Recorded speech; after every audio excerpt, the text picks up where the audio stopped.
అందరూ నమస్కారం. నా పేరు నరేష్. వెల్కమ్ బ్యాక్ మన యూట్యూబ్ ఛానల్. పోతే జనసేన టీడీపీ పొత్తులో భాగంగా నిన్న సీట్లు ప్రకటించడం జరిగింది. అందరికీ తెలుసు, మళ్ళీ కొత్తగా చెప్పాల్సిన అవసరం లేదనుకుంటా. జనసేనకి 24 సీట్లు, అలాగే 3 ఎంపీ స్థానాలు, మిగతా చోట్ల టీడీపీ పోటీ చేస్తుంది. ఇప్పుడు నాకు అందిన సమాచారం ప్రకారం జనసేనకి ఇంకా కొన్ని సీట్లు పెంచే అవకాశాలు ఉన్నాయి. 24 కాదు, దాదాపు ఒక 30 సీట్లు పెంచే అవకాశాలు ఉన్నాయని నాకు అందిన సమాచారం. సో మేబీ రాబోయే రోజుల్లో సీట్లు పెంచే అవకాశం ఉందని నాకు తెలుస్తుంది. కానీ ప్రస్తుతానికి మాత్రం 24 సీట్లతోనే 3 ఎంపీ స్థానాలతోనే కన్ఫర్మ్ అయినట్టు మనకందరికీ తెలుసు. అయితే ఈ సీట్లు ప్రకటించిన కాడి నుంచి వైసీపీ ఒక నీచపు రాజకీయం మొదలు పెట్టడం జరిగింది. వాళ్ళు ఒక నీచపు రాజకీయం, వాళ్ళు దౌర్భాగ్య రాజకీయం మనకందరూ తెలుసు. ఈ లిస్టు విడుదలైన కానించి కొంతమంది పేటీఎం నా కొడుకులను తీసుకొచ్చి, పేటీఎం కుక్కలను తీసుకొచ్చి పవన్ కళ్యాణ్ గారి మీద మురిగిస్తున్నారు. పవన్ కళ్యాణ్ గారి మీద ఇసం చెమ్ముతున్నారు. మేము పవన్ కళ్యాణ్ గారి వెంట నడిచాము, పవన్ కళ్యాణ్ గారు ఆశయాలకు మాకు నచ్చాయి, అందుకే పవన్ కళ్యాణ్ గారి వెంట నడిచాము. అయితే పవన్ కళ్యాణ్ గారు అమ్ముడు పోయారు, 24 సీట్లకు అమ్ముడు పోయారు అని చెప్పి ఇష్టం వచ్చినట్టు వాళ్ళు వైసీపీ యొక్క నీచప రాజకీయాల్లో కొంతమంది మాట్లాడుతున్నారు. అందులో జనసేన నాయకులు కూడా 2-3 ఉన్నారు. వైసీపీ యొక్క నీచప రాజకీయంలో ఆ ట్రాప్లో వాళ్ళు కూడా పడ్డారు అని చెప్పి నాకు కూడా కొంచెం బాధ కలుగుతుంది. అయితే ఈ విషయంలో నారా చంద్రబాబు నాయుడు గారు, అలాగే నారా లోకేష్ గారు, అలాగే పవన్ కళ్యాణ్ గారు కొంత భరోసా జన సైనికులకి ఇవ్వాల్సి ఉంటుంది. జన సైనికులకి వాళ్ళు ఏం భరోసా ఇవ్వాలి అనేది నేను వీడియోలో చెప్తాను. అయితే వీడియో లైక్ చేయండి, షేర్ చేయండి, సబ్స్క్రైబ్ చేసుకోండి. లైక్ చేయడం మాత్రం మర్చిపోవద్దు. లైక్ అనేది చాలా చాలా ఇంపార్టెంట్. అయితే చంద్రబాబు నాయుడు గారు, లోకేష్ గారు, పవన్ కళ్యాణ్ గారు గురించి మాట్లాడే ముందుగా మీకు ఒక వీడియో చూపిస్తాను. వీడియో చూసి ఈ పేటీఎం కుక్కలు ఎలా మరుగుతున్నాయో, ఎలా నీచపు రాజకీయాలు చేస్తున్నారో ఒకసారి తెలుసుకుందాము. అలాగే సూర్యచంద్ర అని ఒక జనసేన లీడరు, ఆయన నిన్నటి నుంచి కూడా సీట్ ఇవ్వలేదని చెప్పి ఆయన దీక్ష చేస్తున్నారు. ఆయన గురించి కూడా మాట్లాడుకుందాం. అయితే ఒకసారి వీడియో చూడండి.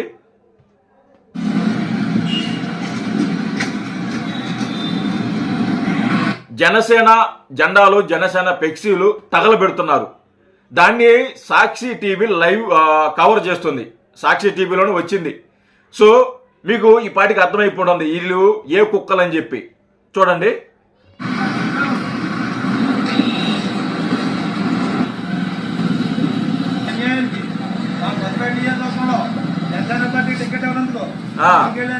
ఎవరికో వచ్చే టికెట్ ఇవ్వలేదంట, దానికంటే నిరసన అంట. ఎంతమంది ఉన్నారు నిరసన చేస్తున్నారు? 1, 2, 3, 4 నలుగురు ఉన్నారు. నలుగురు నిరసన చేస్తున్నారంట. సో దీన్ని బట్టి ప్రజలు, జనాలు అర్థం చేసుకోవాలి. దీన్ని బట్టి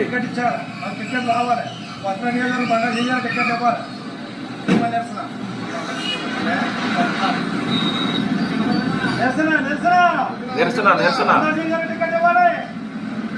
ఇలాంటి డబ్బులకి అమ్ముడుపోయే కొంతమంది పోరంబోగున కొడుకులను తీసుకొచ్చి ఇలాగా మాట్లాడించి స్క్రిప్ట్ ఇది, మీరు ఇలా చేయాలి, జనసేన జెండాలు ఇలా తగలబెట్టాలి, ఇలా తగలబెట్టినందుకు మీకు ఎంతో కొంత ఇస్తాము, కుక్కలకి వేసినట్టు మీకు కూడా ఎంతో కొంత వేస్తాము అని చెప్పి వాళ్ళ చేత ఇలాంటి పనులు చేపిస్తున్నారు, ఇలాంటి మాటలు మాట్లాడిస్తున్నారు చాలా నీచంగా.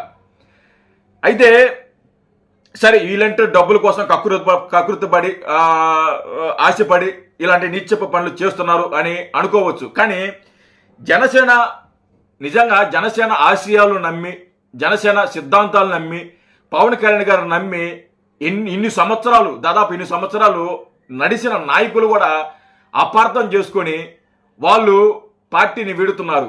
అసంతృప్తితో ఉన్నారు వాళ్ళు. నిజంగా అది చాలా బాధాకరం. మాకు ఈరోజు సీట్ ఇవ్వలేదని చెప్పి ఈరోజు మేము దీక్ష చేస్తాము, మేము పవన్ కళ్యాణ్ గారు నమ్ముకున్నాము, పవన్ కళ్యాణ్ గారు మనం మోసం చేశారు, పార్టీ కోసం, జనసేన పార్టీ కోసం మేము 15 ఎకరాలు అమ్ముకున్నాము, ఇప్పుడు రోడ్డు మీదకి వచ్చాము, మాకు సీటు కేటాయించలేదు, సో మేము నిరసన తెలియజేస్తున్నాము అని చెప్పేసి నిరసన తెలియజేస్తున్నారు.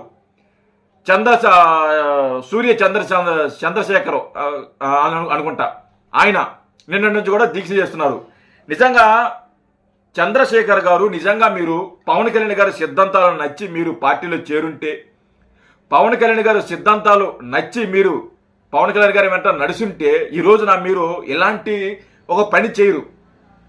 ఈరోజు మీకు సీట్ ఇవ్వలేదు, ఓకే, మేము అర్థం చేసుకోగలుగుతాం. మీరు కష్టపడ్డారు, తిరిగారు, మీరు ఖర్చు పెట్టారు, ఓకే, మేము అర్థం చేసుకోగలుగుతాం. కానీ మీ సమస్యని పవన్ కళ్యాణ్ గారు దృష్టికి తీసుకువెళ్ళాలి. పవన్ కళ్యాణ్ గారితో కలిసి మాట్లాడాలి. పవన్ కళ్యాణ్ గారు మేము గత 5 సంవత్సరాల నుంచి పార్టీ కోసం ఇంత ఖర్చు పెట్టాము, ఇంత నిలబడ్డాము, సో మాకు టికెట్ ఇవ్వలేదు, సో మాకు టికెట్ కేటాయించండి లేదా మాకు భరోసా కల్పించండి పవన్ కళ్యాణ్ గారిని అడుగుంటే, పవన్ కళ్యాణ్ గారు మీకు ఒక భరోసా ఇచ్చున్నారు. వచ్చే ఎలక్షన్లో మీకు సీట్ ఇచ్చి కన్ఫర్మ్గా ఇస్తాను, లేదా ఎమ్మెల్యే స్థానాలు కానీ ఇతర స్థానాలు కానీ సీట్లు ఉన్నాయి కదా, ఆ స్థానాలు ఇస్తాను, లేదా ప్రభుత్వం తరఫున ప్రభుత్వం అధికారంలోకి రాగానే మీకు సిట్టింగ్ పోస్టులు ఇస్తాను, ఇలాగా భరోసా ఇచ్చుంటారు పవన్ కళ్యాణ్ గారు. అంతేగాని ఇలా రోడ్డెక్కేసి నిరసన చేసేస్తే పవన్ కళ్యాణ్ గారికి నిజంగా మీరు నమ్మి పార్టీలోకి వచ్చారా లేదా ఏదైనా ఆశించి పార్టీలోకి వచ్చారా ప్రజలకు అర్థం కాల. ప్రజలు కూడా ఆలోచిస్తున్నారు, జన సైనికులు కూడా ఆలోచిస్తున్నారు. జన సైనికులు ముఖ్యంగా నిజంగా పార్టీ కోసం పనిచేసే వాళ్ళు, పార్టీ సిద్ధాంతాలు నచ్చిన వాళ్ళు ఎవరు కూడా ఇలా రోడ్డెక్కరు, ఇలా నిరసనలు తెలియజేయరు.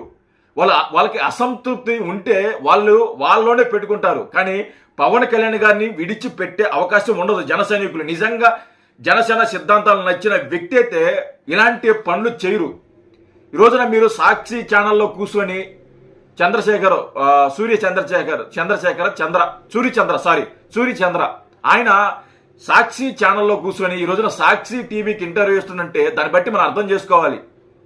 సాక్షి ఛానల్ అనేది ఎంత నీచమో మనకు తెలుసు, ఆ పార్టీ ఎంత నీచమో మనకు తెలుసు. అలాగా తెలిసి కూడా మీరు ఆ పార్టీకి మీరు ఇంటర్వ్యూ ఇస్తున్నారంటే, ఆ ఛానల్కి మీరు ఇంటర్వ్యూ ఇస్తున్నారంటే, ఆ ఛానల్ తరపున మీరు కూర్చొని మాట్లాడుతున్నారంటే చాలా బాధాకరం. ఇలాంటి వాళ్ళని పవన్ కళ్యాణ్ గారు ఎందుకు పక్కన పెట్టుకున్నారో నాకైతే అర్థం కాల. వాళ్ళ నిజస్వరూపం ఇప్పుడిప్పుడే బయటకు వస్తుంది.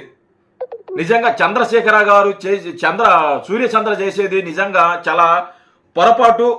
ఇలాంటి పొరపాట్లు ఎవరు చేయకండి.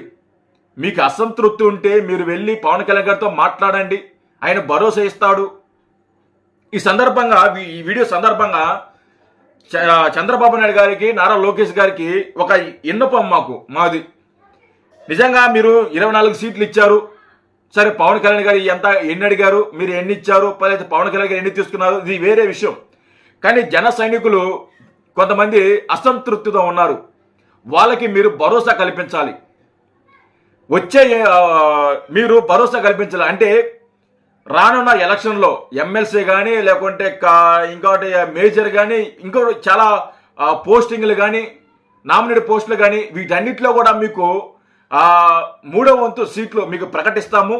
ఎవరైతే పార్టీ కోసం కష్టపడ్డారో, అలాగే ఎవరైతే పార్టీ కోసం ఇంత నలిగారో వాళ్ళందరూ కూడా మేము గుర్తుపెట్టుకుంటాం, వాళ్ళకి మేము భరోసా ఇస్తాము అనే విధంగా మీరు మాట్లాడాలి నారా లోకేష్ గారు, చంద్రబాబు నాయుడు గారు. అలాగే మీరు ఇంకొక మాట కూడా చెప్పాలి. జనసేన పార్టీ ఎవరికి అమ్ముడుపోయే పార్టీ కాదు. జనసేన పవన్ కళ్యాణ్ గారు ఎవరికి అమ్ముడుపోయే వ్యక్తి కాదు. 24 సీట్లు తీసుకున్నంత మాత్రాన జనసేన పార్టీ అమ్ముడుపోనట్టు కాదు. సో 24 సీట్లు తీసుకుంటే జనసేన అమ్ముడుపోతుందా? సో 24 సీట్లు తీసుకున్నంత మాత్రం జనసేన అమ్ముడుపోదని చెప్పి మీరు మాట్లాడాల్సిన అవసరం ఉంటుంది. అప్పుడే కొత్త ఉత్సాహంతో జన సైనికులు పనిచేస్తారు, ఓటు ట్రాన్స్ఫర్ అవుతుంది. వాళ్ళు వైసీపీలో మాట్లాడుతున్నారు అమ్ముడుపోయారని, దాన్ని మీరు ఖచ్చితంగా ఖండించాలి. మీరు ఖండించకపోతే ఆ జన సైనికుల అసంతృప్తి అలాగే మిగిలిపోతుంది. దాని ద్వారా ఓటు ట్రాన్స్ఫర్ అయ్యేదానికి కొంచెం కష్టమవుతుంది. మీరు దాని గురించి మాట్లాడాలి. పవన్ కళ్యాణ్ గారు తీసుకున్న సీట్ల గురించి మాట్లాడాలి.